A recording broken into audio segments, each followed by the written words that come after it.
Hello everyone, my name is Vivek Sharma, and in this video we will be discussing about four major articles.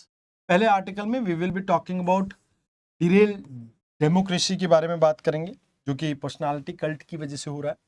Then we will be talking about handloom sector. Last में हम UPI के बारे में discuss करेंगे and Google की AI satellite के concern के बारे में डिस्कस करेंगे. देखो यार, एक बात ये कही जाती है कि एक जमाना था जब नेहरू जी अपने टॉप पीक पे थे करियर की, तो उन्होंने 1937 में एक अनोनिमस राइटिंग लिखी जो चाणक्य के नाम से लिखी, the modern review. Jawaharlal Nehru ने इसमें इस किताब का नाम लिखा था राष्ट्रपति. अब उसमें उन्होंने ये कहा कि भाई जिस तरह से अभी मेरा पर्सनालिटी कल्ट चल रहा है, पॉपुलैरिटी चल रही है, तो कहीं ना कहीं मुझे ऐसा लग रहा है कि मैं कहीं ना कहीं ऑटोक्रेट ना हो जाऊं. अब इसी चीज को लेके बी आर अंबेडकर जी ने ग्रामर ऑफ अनार्की के अंदर ये लिखा कि देखो, भक्ति एंड डिवोशन पूजा पाठ में अच्छी लगती है, बट अगर ये कहीं ना कहीं आपको पॉलिटिक्स में देखने को मिले तो इसमें आपकी एक बड़ी प्रॉब्लम ये आ जाती है कि इससे अनार्की और कहीं ना कहीं ऑटोक्रेसी और डिक्टेटरशिप आती है. तो इसी बात पे ये आर्टिकल डिस्कस करता है कि भाई कहीं ना कहीं जो एक डेमोक्रेसी हो उसमें अगर पर्सनालिटी कल्ट बन जाए या हीरो वर्शिपिंग बन जाए तो इससे बहुत प्रॉब्लम रहती है. तो पर्सनालिटी कल्ट क्या कि एक रजीम, एक पॉलिटिकल मूवमेंट ऐसी क्रिएट की जाती है जहां पे आप चाहे मास मीडिया का यूज करे हो, प्रोपोगंडा का यूज करे हो, आर्ट का, या ऑर्केस्ट्रेट करते हो ऐसे पब्लिक इवेंट्स जहां पे एक सिंगल लीडर को एक सोल्यूशन के तौर पे दिखाया जाता है एंड उसको हीरो की तरह वर्शिप किया जाता है, आइडियलिज्म किया जाता है. एंड कहीं ना कहीं ये चीज डेमोक्रेसी के लिए खतरनाक है. अब इसमें ये होता है कि उस लीडर को इनफॉर्मेबल दिखाया जाता है कि भाई आप अगर वो लीडर नहीं है तो पूरा देश ध्वस्त हो जाएगा. तो यहां पे ये कहा जाता है कि भाई ये जो आपकी पर्सनालिटी है इसको कहा जाता है कि भाई ये एक ऐसी लाइक डेस्टिनी के साथ आया है जो कहीं ना कहीं सर्वाइवल और इस स्टेट की ग्रेटनेस के लिए रिस्पॉन्सिबल होगा. फिर यहां पे मोनोपोलाइज किया जाता है ट्रुथ को कि भाई मैं जो कह रहा हूं वो सही है और बाकी जो भी कुछ कह रहे हैं वो गलत है. तो कहीं ना कहीं पब्लिक ओपिनियंस जो उनसे डिफर कर रहे होते हैं उनको कहा जाता है कि भाई ये देश के खिलाफ है, मोरल कहीं ना कहीं डिके हो चुका है. एंड कहीं ना कहीं आप ये कह सकते हो कि वो अपने आप पे जो वो अटैक है उसको नेशन के ऊपर अटैक से जोड़ देते हैं. देन इसमें एक बात ये आती है इंस्टीट्यूशनल बाईपास. तो यहां पे कहा जाता है कि पब्लिक लॉयल्टी जो है वो शिफ्ट कर जाते हैं डेमोक्रेटिक इंस्टीट्यूशन से, कॉन्स्टिट्यूशन से, और कहीं ना कहीं पार्टी प्लेटफॉर्म से, और वो एक पर्सन के अंदर आके बसती है जो आपकी लाइक आप ये कह सकते हो लॉयल्टी है. एंड इससे फॉर्मल लॉ है इसको वो पर्सनल लॉ से अपने कहीं ना कहीं जो उसको ठीक लग रहा है उससे रिप्लेस कर देगा. तो ये कहा जाता है कि भाई कहीं ना कहीं वो जो स्लोगन्स हैं, मॉन्यूमेंट्स हैं, पब्लिक प्राइवेट स्पेस में उनका बहुत ज्यादा यूज किया जाता है एंड कहीं ना कहीं लार्जर देन लाइफ की इसमें इमेज दिखाई जाती है. तो कहते हैं कि भाई स्टालिन के केस में भी आपको सेम देखने को मिला था. कम्युनिस्ट पार्टी का राइज इसी बेस पे हुआ था कि कहीं ना कहीं स्टेट ने प्रेस को कंट्रोल किया, लिटरेचर के ऊपर सेंसरशिप लगाई एंड कहीं ना कहीं एक फॉल्सिफाइड हिस्ट्री रिकॉर्ड वहां पे क्रिएट किया. और इसमें जोसेफ स्टालिन को इस तरह दिखाया गया कि भाई अगर रशिया का कोई उद्धार कर सकता है तो वो यही कर सकते हैं. एंड सेम माओ ज़ेडुंग के टाइम पे भी आपको देखने को मिला, कहीं ना कहीं उन्होंने लिटिल रेड बुक का यहां पे यूज किया, मास रैलीज का यूज किया, कल्चरल रेवोल्यूशन का यूज किया, जहां पे उन्होंने ट्रेडिशनल जो आपकी ब्यूरोक्रेसी है उसको बाईपास किया और यूथ को मोबिलाइज करके अपनी पर्सनल अथॉरिटी को कंसोलिडेट किया. किंग जो आपके नॉर्थ कोरिया में देखने को मिलते हैं, तो इन्होंने भी सेम इसी तरह की चीजों को यूज किया. एंड आज की डेट में जो मॉडर्न पॉपुलिस्ट लीडर देखने को मिलते हैं वो सोशल मीडिया के एल्गोरिदम को अपनी तरफ झुकाने में लगे हुए हैं, जहां पे वो लोगों के अंदर पर्सनल लॉयल्टी को कहीं ना कहीं कल्टिवेट कर सके. तो कहते हैं कि भाई यहां पे ये आपकी वीडैम एक वैरायटी ऑफ डेमोक्रेसी इंस्टीट्यूट की रिपोर्ट आती है. इसमें कहा जाता है कि डेमोक्रेसी के लिए अगर कोई सबसे बड़ा खतरा है तो यही खतरा है कि कहीं ना कहीं इंडिविजुअल के ऊपर ज्यादा भरोसा करने के ऊपर आप फोकस करते हो रादर देन पार्टी या पार्लियामेंट के. एंड इसकी वजह से कहीं ना कहीं कंसंट्रेशन ऑफ पावर होती है एंड डेमोक्रेसी खतरे में आती है. देन फ्रीडम हाउस इंडेक्स की बात की जाए तो यहां पे कहा जाता है कि जो आपके इंस्टीट्यूशनल ऑटोनॉमी है वो धीरे धीरे खत्म हो जाती है, जिसकी वजह से चेक एंड बैलेंसेस नहीं रहते एंड एक पर्सन जो है वो बहुत ज्यादा पावर को आप ये कह सकते हो यूसर्प कर जाता है, तो वो एक प्रॉब्लम है। वेंकटेश कमीशन ने 2002 में ये कहा था कि भाई हमें इनर पार्टी डेमोक्रेसी को प्रमोट करना चाहिए एंड यहाँ पे एग्जीक्यूटिव की डोमिनेंस को कहीं ना कहीं कंट्रोल करना चाहिए एंड लेजिस्लेटिव ओवरसाइट होना चाहिए एग्जीक्यूटिव के ऊपर, जिससे आप अकाउंटेबिलिटी को इंश्योर कर सके। सेकंड, जो एडमिनिस्ट्रेटिव रिफॉर्म कमीशन है, इसमें भी ये कहा गया था इसकी रिपोर्ट 1 में कि हमें ट्रांसपेरेंसी को प्रमोट करना चाहिए, इंस्टीट्यूशनल एथिक्स को प्रमोट करना चाहिए, जिससे एक्चुअल में डेमोक्रेसी को हम स्ट्रेंथन कर सकते हैं। तो कहते हैं अभी चैलेंज क्या है कि भाई कहीं ना कहीं जो आउटसोर्सिंग ऑफ सिविल जजमेंट है कि भाई लोग अपना दिमाग यूज नहीं कर रहे हैं, वो एल्गोरिदम के पीछे भाग के किसी एक पर्सनालिटी के पीछे भाग रहे हैं, तो वो चीज गलत है। कहीं ना कहीं आपकी डेमोक्रेटिक हैबिट्स के अंदर जो क्वेश्चन पूछने की हैबिट है उसके अंदर डिक्लाइन देखने को मिल रहा है एंड कहीं ना कहीं सबवर्जन ऑफ इंस्टीट्यूशन देखने को मिल रहा है, इंस्टीट्यूशन की क्रेडिबिलिटी खत्म होती जा रही है एंड इससे कहीं ना कहीं जो पूरा पॉलिटिक्स है वो एक स्पेकुलेशन का खेल बन गया और कुछ भी नहीं। तो कहते हैं कि भाई यहां पे आपको प्रिजर्व करनी होगी अपनी लिबर्टी, अपनी थॉट प्रोसेस को, कहीं ना कहीं आपको ये सेल्फ रिलायंस के ऊपर फोकस करना होगा। आप चीजों को खुद से स्क्रूटनाइज कीजिए एंड क्रिटिकल एनालाइज कीजिए चीजों को एंड यहाँ पे कॉन्स्टिट्यूशनल मोरालिटी की बात करें, इनर पार्टी डेमोक्रेसी की बात करें, इसको प्रमोट करना चाहिए एंड लोगों के अंदर मीडिया लिटरेसी को कहीं ना कहीं प्रमोट करना चाहिए। ये चीजें होंगी तो इससे काफी अच्छा पॉजिटिव रिजल्ट मिल सकता है। अब बात की जाए स्वदेशी मूवमेंट 7 अगस्त को स्टार्ट हुई थी, तो इससे हमने इंडिया को आत्मनिर्भर बनाने के सपने की शुरुआत की थी एंड इसमें आपका जो हैंडलूम सेक्टर है काफी क्रिटिकल है, बिकॉज अगर आप देखें तो लगभग आप ये कह सकते हैं 70% जो आपकी वुमेन वर्कफोर्स है वो इस सेक्टर में वर्क करती है। लगभग 35 लाख व्यूवर्स हैं हमारे पास और 31 लाख हाउस होल्ड इसमें वर्क करते हैं। तो टोटल इंडिया की अगर हम बात करें प्रोडक्शन का 15% ये रिप्रेजेंट करता है, तो इस वजह से ये सेक्टर काफी क्रिटिकल है। हमारे डीपीएसपीस के अंदर भी बात की गई कि हम कॉटेज इंडस्ट्री को प्रमोट करेंगे, फंडामेंटल ड्यूटीज में भी हमें वैल्यू करनी है अपनी रिच हेरिटेज को, इसके ऊपर फोकस किया गया एंड रिसेंटली गवर्नमेंट का भी फोकस है कि कैसे हम स्वदेशी जो चीजें हैं उसको अपनाएं। तो कहते हैं कि भाई इसकी शुरुआत हुई थी जब बंगाल पार्टीशन हुआ था, तो वहां से तो पीसी रे जी ने अपनी एक केमिकल फैक्ट्री से इसकी शुरुआत की थी, बट यहाँ पे हम ये एक इकोनॉमिक रेजिस्टेंस के तौर पे देखते हैं, नेशनल सेल्फ रिलायंस के तौर पे देखते हैं, अपनी खुद की गरिमा के तौर पे देखते हैं। बट इसको पॉपुलराइज करने में सबसे ज्यादा बड़ा योगदान रहा था महात्मा गांधी जी का। तो कहा जाता है कि भाई यहाँ पे आप जो हैंडलूम सेक्टर है इसमें ट्रेडिशनल मैन्युफैक्चरिंग को देखते हो, जहां पे हाथों से कारीगरी की जाती है।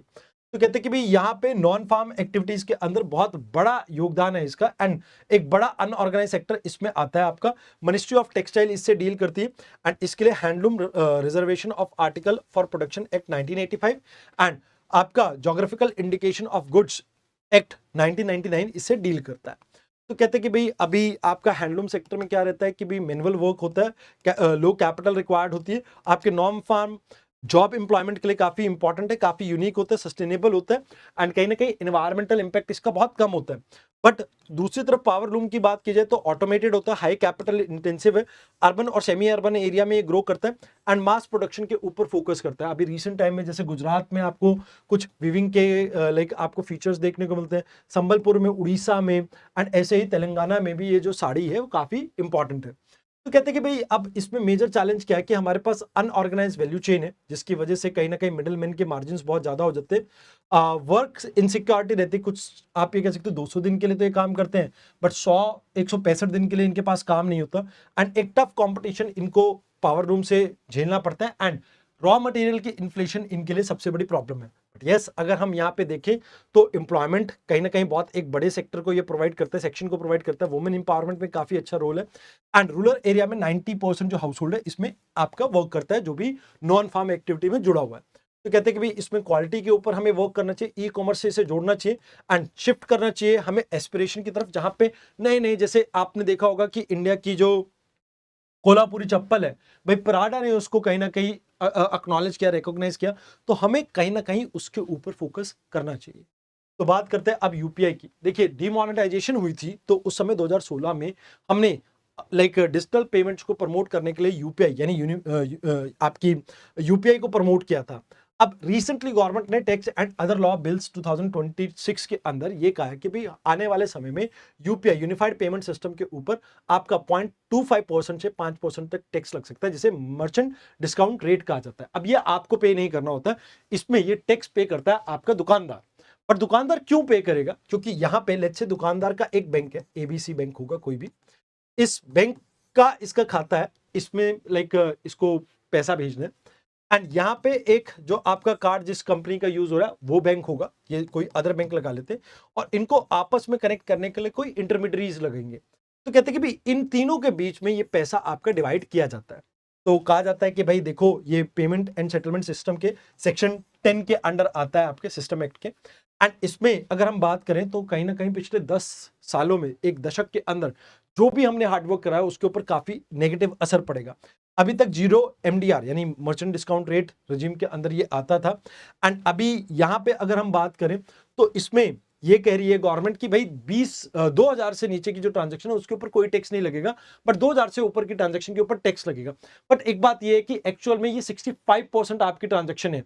आप ये मान के चलो कि वैल्यू के हिसाब से, अगर आप नंबर के हिसाब से बात करोगे तो 20,000 2000 से ऊपर सिर्फ 5% ट्रांजैक्शन होती है। बट अगर आप वॉल्यूम की बात करो कि कितने पैसे की ट्रांजैक्शन होती है, तो 100 में से 65 आपकी ट्रांजैक्शन जो है वो कहीं ना कहीं 65 रुपए की जो ट्रांजैक्शन है वो इसी की है। तो वो एक बड़ा इंपैक्ट है। तो अभी जीरो एमडीआर रेजिम की बात करें तो यूपीआई की सभी ट्रांजैक्शन फ्री हैं। गवर्नमेंट बजटरी सपोर्ट या आरबीआई अपने पल्ले से इसके पैसे को पे करता है। मर्चेंट कहीं ना कहीं इसमें आप ये कह सकते हो कि आने वाले समय में मर्चेंट्स के ऊपर इसका असर पड़ेगा, बिकॉज अगर ये टैक्स आएगा तो कहीं ना कहीं ट्रांजैक्शंस के ऊपर लिवी किया जाएगा, या तो मर्चेंट खुद से पे करेगा तो इसमें मर्चेंट का प्रॉफिट मार्जिन घटेगा, तो मर्चेंट इसको कस्टमर के ऊपर कहीं ना कहीं डालने की कोशिश करेगा, या बैंक्स को इसको झेलना पड़ेगा। तो इससे बैंकिंग सेक्टर के इंफ्रास्ट्रक्चर के ऊपर भी नेगेटिव असर पड़ेगा। तो कह रहे कि भाई पॉलिसी के अंदर एक रिवर्स देखने को मिला है, जहां पर आप डिजिटलाइजेशन को प्रमोट कर रहे थे, ये कहीं ना कहीं गलत है। अब यहाँ पे आपको जो बर्डन है वो कहीं ना कहीं या तो बैंक को अब्जॉर्ब करना पड़ेगा या लोगों को अब्जॉर्ब करना पड़ेगा। तो इससे कहीं ना कहीं ओवरऑल अगर बैंक को करना पड़ा तो ट्रांजेक्शन्स में आपको डिले देखने को मिलेंगे, बिकॉज अभी क्या हो रहा है कि ट्रांजेक्शन जैसे फ्री हैं तो बैंक एक्टिवली इनको बूस्ट करने के लिए वर्क कर रहा है, सर्वर्स वगैरह के ऊपर वर्क कर रहा है। बट जब आप ये देखेंगे कि भाई बैंक को अपने पैसे को, प्रॉफिट को यहां पे डाइवर्ट करना पड़ेगा, तो इससे बैंक्स की भी ट्रांजैक्शन के ऊपर असर पड़ेगा। इंफ्रास्ट्रक्चर के ऊपर जो इन्वेस्टमेंट है उसको कहीं ना कहीं ये इरोड करेगा, एंड कहीं ना कहीं यहाँ पे इसके कंसर्न ये है कि आपकी कैश ट्रांजैक्शन इकोनॉमी के अंदर और ज्यादा इंक्रीज हो जाएगी। ऑल्दो यहाँ पे गवर्नमेंट कह रही है कि भाई यूपीआई के अदर सेक्टर्स के ऊपर हम फोकस कर रहे हैं, एंड कहीं ना कहीं इससे यूपीआई के थ्रू हम कैश इन हैंड रिड्यूस कर पाए, ये भी एक बड़ा रीजन है कि आपकी जितनी भी अदर कार्ड और बाकी चीजों से ट्रांजैक्शन होती थी उसके मुकाबले में इससे ट्रांजैक्शन ज्यादा हो रही है। एंड यहाँ पे आप ये कह सकते हो कि भाई देखो हम आगे आने वाले समय में कैसे इस कॉस्ट को रिड्यूस कर सकते हैं, हमें इसके ऊपर फोकस करना चाहिए, एंड अलग इंसेंटिव मॉडल के ऊपर यहाँ पे फोकस करें तो बेटर आपको चांसेस देखने को मिलेंगे सुधार के अंदर। अब बात करते हैं हम यहाँ पे गूगल की एआई सैटेलाइट इमेज के बारे में। तो अभी रिसेंटली एआई जनरेटेड सैटेलाइट का फीचर गूगल अर्थ पे आया, जिससे डीप फेक की एक प्रॉब्लम देखने को मिली। तो आप ये कह सकते हो कि सैटेलाइट डीप फेक का मतलब ये है कि एक सिंथेटिक आपने इमेज जनरेट करी अर्थ ऑब्जर्वेशन की, जहां पे जनरेटिव एआई के मॉडल का यूज किया, एंड इसमें deep fake geographical landscape, disasters, infrastructure और मिलिट्री कॉन्फ्लिक्ट को यहाँ पे डिपिक्ट किया जा रहा है। तो इंडिया के अंदर इंफॉर्मेशन एक्ट इसको कवर करता है।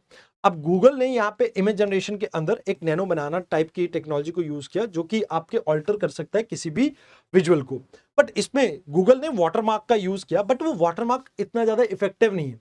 क्यों इफेक्टिव नहीं है? क्योंकि वो वाटरमार्क जो है ना बहुत छोटे से लेवल पे नीचे देखने को मिलता है, तो जो रील्स वगैरह बनती है उसमें शो केस नहीं होता। तो कहते हैं कि भाई ये सैटेलाइट इमेजरी जो है ये आपकी हमेशा से एक सोर्स ऑफ ट्रुथ माना जाता है ओपन सोर्स इंटेलिजेंस के लिए। अब इसे वेपनाइज किया जा रहा है, जहां पे रिसेंटली ग्लोबल कॉन्फ्लिक्ट को दिखाया जा रहा है, फेक प्रोपेगेंडास को पुश किया जा रहा है, तो इससे कहीं ना कहीं जियोपॉलिटिकल टेंशन इंक्रीज कर सकती है। इंडिया और इजराइल जैसे देशों में जहां पे आपकी बहुत ज्यादा हाई रेजोल्यूशन स्ट्रीट इमेजेस को रोका जाता है, तो यहाँ पे एआई डीप फेक की एक प्रॉब्लम देखने को मिल सकती है कि किसी तरह का मिस इन्फॉर्मेशन रिस्क देखने को मिल सकता है। तो कहा जाता है कि सियोल समिट में इस चीज के ऊपर फोकस किया गया था कि प्री डिप्लॉयमेंट स्टेज में आप सेफ्टी की टेस्टिंग कीजिए, एंड आप यहाँ पे डीप फेक जनरेशन जो भी आपकी हो रही है, ईयू एआई एक्ट के अंडर ये कहा गया है कि भाई उसको मैंडेटरी क्रिप्टोग्राफिंग के थ्रू आप उसके वाटर मार्किंग के थ्रू उसको इंश्योर करे कि लोगों को पता रहे कि ये AI जनरेटेड इमेज है। तो कहते हैं कि भाई यहाँ पे देखो कहीं ना कहीं जो सेफगार्ड्स है उसको इजीली बाईपास कर दिया जाता है। मिस इन्फॉर्मेशन का एक बहुत बड़ा रिस्क है। रियल एस्टेट और फाइनेंशियल स्कैम के यहाँ पे प्रॉब्लम देखने को मिल सकते हैं। एंड वाटरमार्क इफेक्टिव नहीं है सोशल मीडिया के केस में। तो कहा जाता है कि भाई यहाँ पे अर्बन प्लानिंग में इसको यूज किया जा सकता था, एजुकेशनल इन्फोग्राफिक में यूज किया जा सकता था, बट लोगों ने गलत इस्तेमाल किया। अब हमें क्या चाहिए, क्रिप्टोग्राफिक स्टैंडर्ड्स को यहाँ पे कहीं ना कहीं बिल्ड करना चाहिए।